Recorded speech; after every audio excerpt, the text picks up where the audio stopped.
out there, American truckers. It's Snapper here. I'm going to tell y'all about a student who stole my truck and wrecked it. But first, I'm going to tell you about an experience I just had in the bathroom.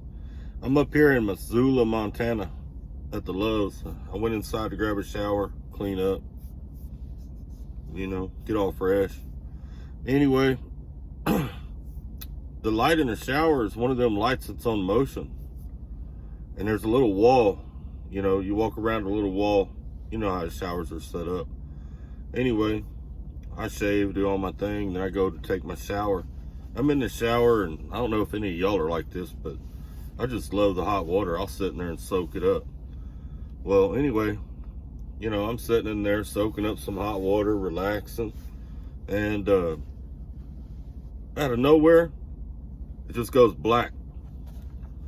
My heart jumped. Just instant. I was like, oh shit. I couldn't see my hand in front of my face, nothing. So I started feeling the walls and I worked my way around, and as soon as I rounded the corner, that sensor caught me and the light came back on. But there for a second, I thought, oh crap, did the Civil War start? I ain't ready. I'm naked in the bathroom. This ain't gonna work. Anyway, let me get into the story. This happened to me about 8 years ago.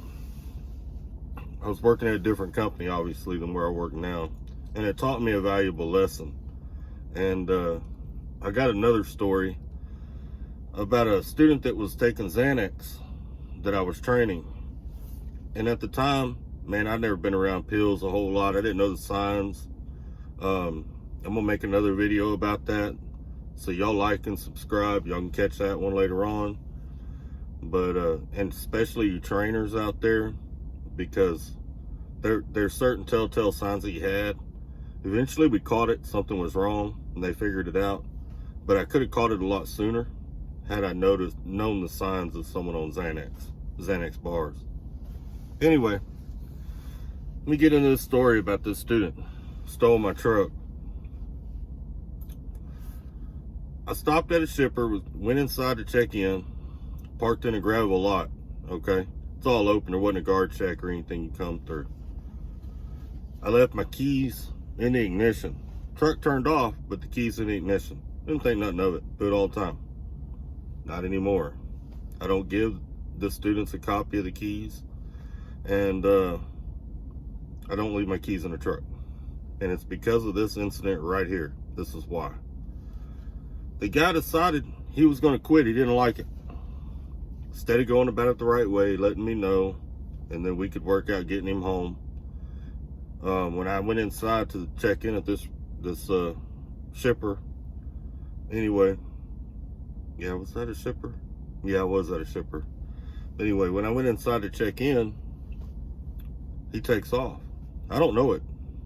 I stand in line in there, and I'm probably in there, 10 minutes, 15 minutes at the most. Y'all know what it's like, checking in somewhere. I come back out, my truck is gone. My cell phone's in my truck. I didn't take it in with me.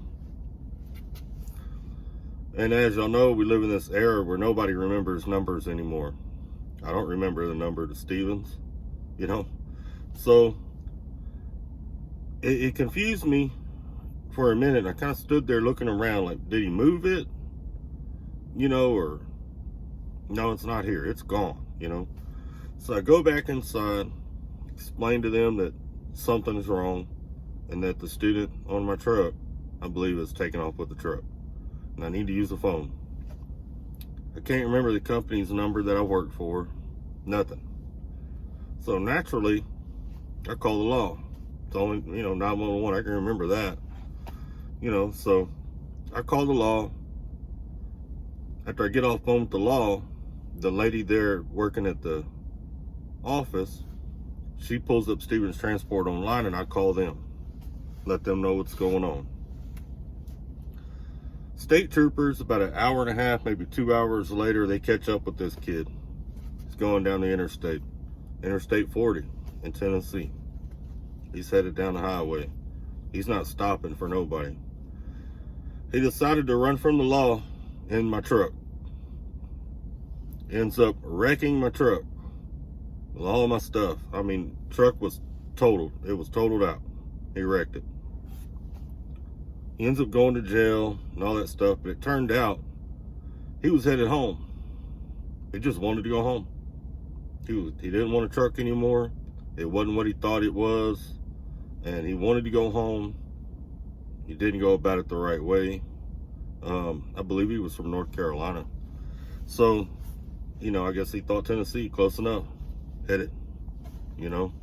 I learned a couple valuable lessons in that. Number one, never leave your keys on the truck. I don't care how well you think you know the student on your truck. Don't leave your keys on the truck.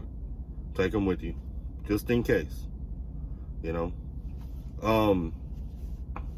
Now, he didn't show any signs like he was quitting. And me and him got along great. You never know what's going on at home and what's going on in the back of their mind. So that's why you want to keep your keys on you. Something else is, when I have a trainee on the truck, I never leave my phone in the truck.